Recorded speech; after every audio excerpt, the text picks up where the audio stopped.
when we came on the scene, by that time, it was towards the end of colonialism, we started making analysis. These 500 years in which Africa has gone through slave trade, colonialism, and by the time we came, it was the phase of neo-colonialism. Because by that time, Lumumba had been killed, there had been a lot of upheavals in spite of independence. Even here in Uganda, we were having a crisis. So that's when we sat and said, but what are the issues? What do we need? That's how we identified what we call 3 historical missions and 4 ideological principles.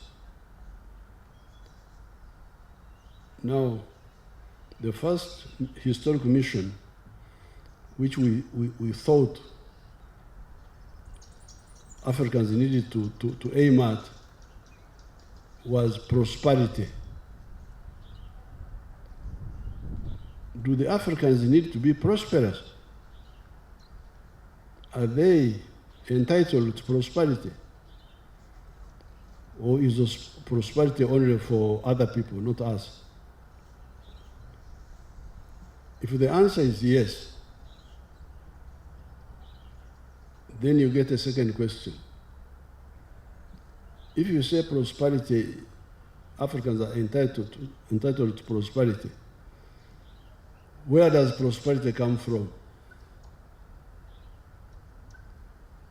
Does it come from begging other countries to get aid, or what? Now our answer was no. You cannot get prosperous from aid. Because if you could get prosperity from aid, Africa would now be very rich. Because we've been getting aid, but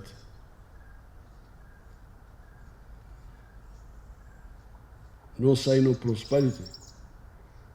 And other countries like Latin America have been getting aid, but they are very poor. The only way you can be prosperous is to produce a good, a product, or a service, and you sell it.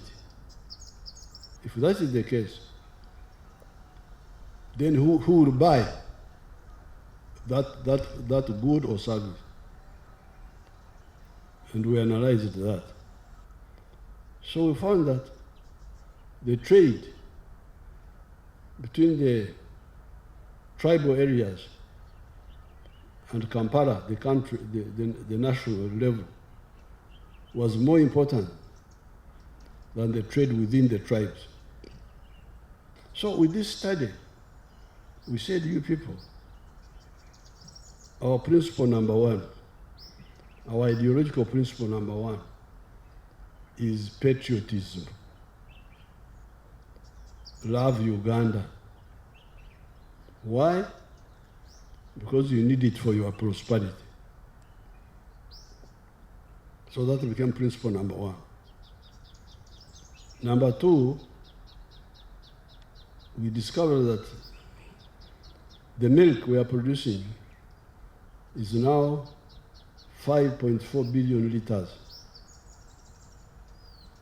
But within Uganda, we are consuming only 800 million liters. Apart from loving Uganda, patriotism, we started telling our people, so you people, you must also love Africa. Love East Africa. Why? Because you need them as a bigger market.